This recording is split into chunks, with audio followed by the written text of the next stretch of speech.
1 teaspoon of vanilla extract, 1 teaspoon of lemon juice, 1 teaspoon of honey. Just squeeze that right out of the bear's head and approximate.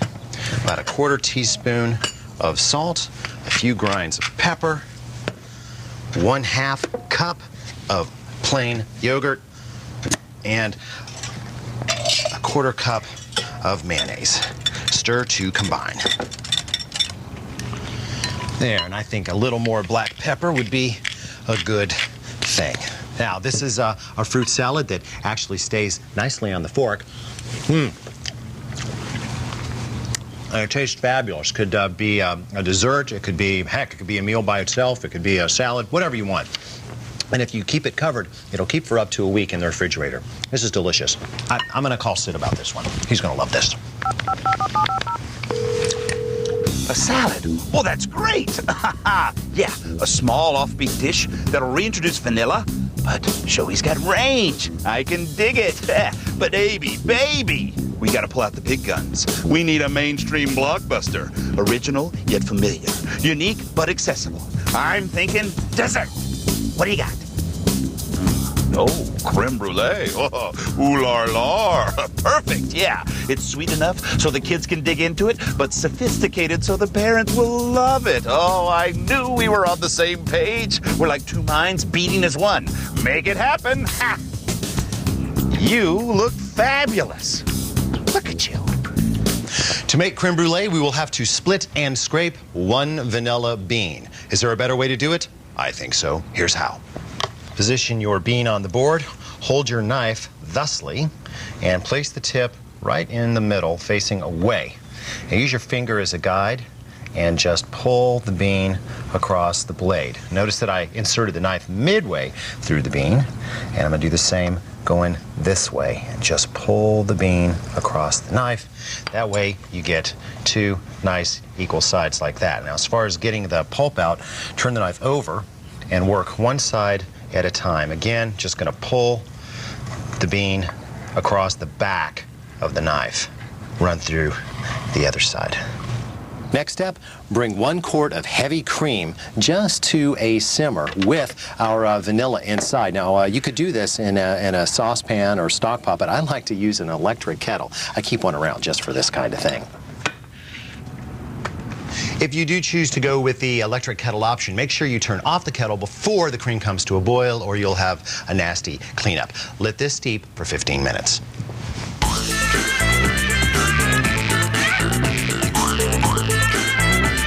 Now your vanilla is done steeping. Wash off the leftover bean and shove it into a vessel cleverly labeled vanilla sugar. Believe it or not, the sugar will suck considerable flavor and aroma out of that spent bean. And you can use it for all sorts of things, like making creme brulee.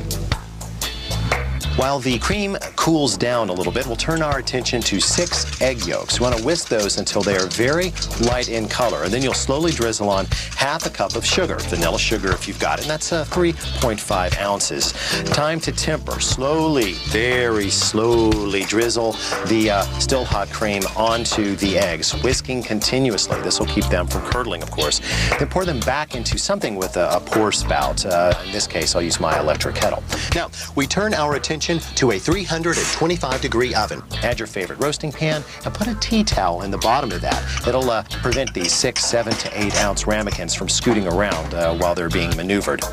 Then you can pour in your mixture. Now you're only going to go up to the little line on the inside lip of those ramekins. You should have enough for 6. And once those are filled, it's time to add hot water. Not boiling, just hot water to the pan. That'll keep the heat from moving into the brulees too quickly. It'll make for a smoother texture. And you're going to bake these for 40 to 45 minutes. And when you come back to extract them, you're going to think they're not done. They're too wobbly. But remember, we're talking eggs here. And if they're done in the pan, they will probably be overcooked on the plate. So pull them no matter what you think. Oh, and come back for the water after it cools.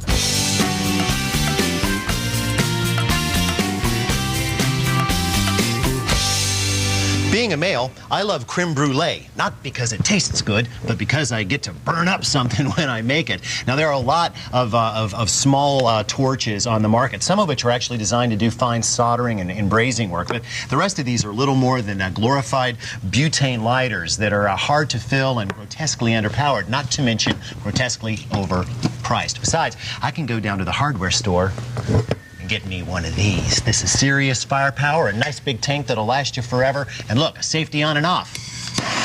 Heck, this thing's good for, I don't know, home intruders or for creme brulee.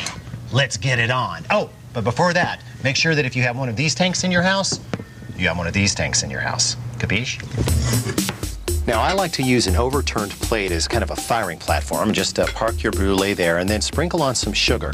You don't want too much or the crust will be too thick. So I'd say probably 1/4 to 1/3 of a teaspoon here. Kind of jiggle it around to make it nice and even, and then fire up your torch.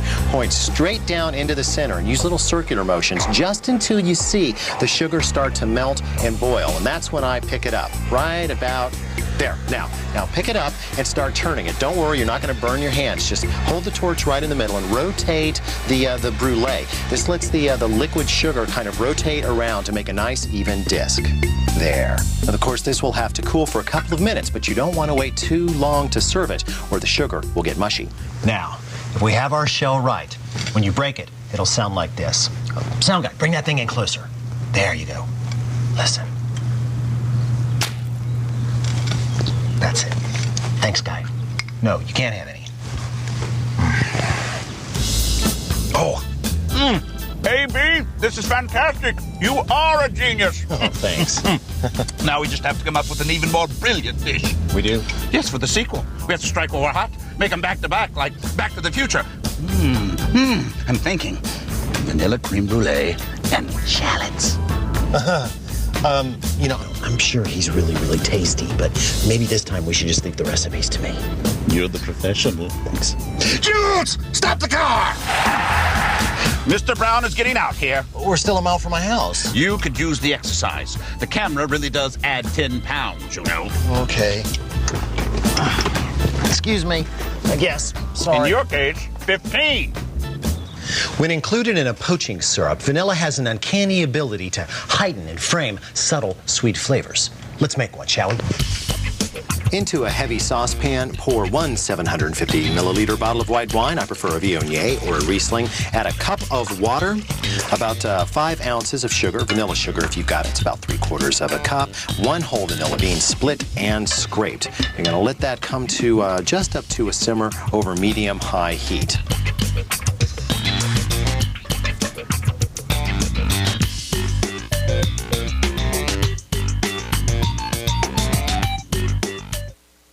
Because of their particularly high pectin content, pears are perfect for poaching. But of course, we must remove the cores before cooking. There are plenty of devices to do this. You know, cores are everywhere, but they're clumsy, medieval devices, and you're more likely to shear off your hand than get all the seeds out. That's why I use this. Go ahead, punk. Poach my pears. Needless to say, this 11/16" paddle bit is only used for food. Well, that's not entirely true, but it is very clean. Now, here's how we do this. Grab yourself a pear and place it on a towel or some other safety device. Hold the drill nice and flat and slowly bore about halfway up into the fruit. Do you expect me to talk drill? No, Mr. Pear, I expect you to die.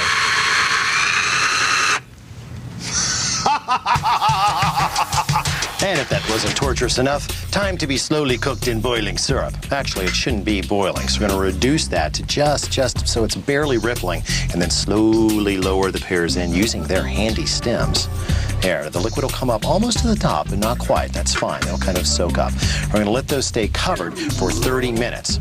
When they're finished, they really shouldn't look very different. They certainly shouldn't be mushy, but when a knife is pushed into the side, it should go in easily.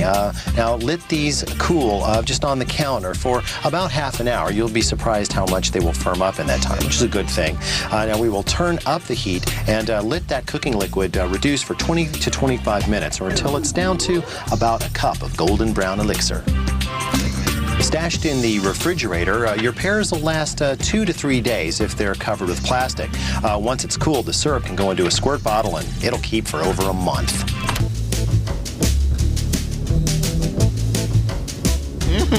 Oh, this is brilliant! It's the taste good dish of the summer. Oh, the ultimate buddy picture. I can almost see the action figure. There's just one problem, though. What? I don't handle pears. Maybe we could package another one of my clients.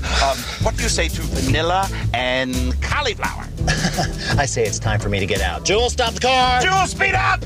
Oh, the turnip. Now, there's a veggie in need of a comeback special. Oh, kohlrabi! Ha! She's a sign this week!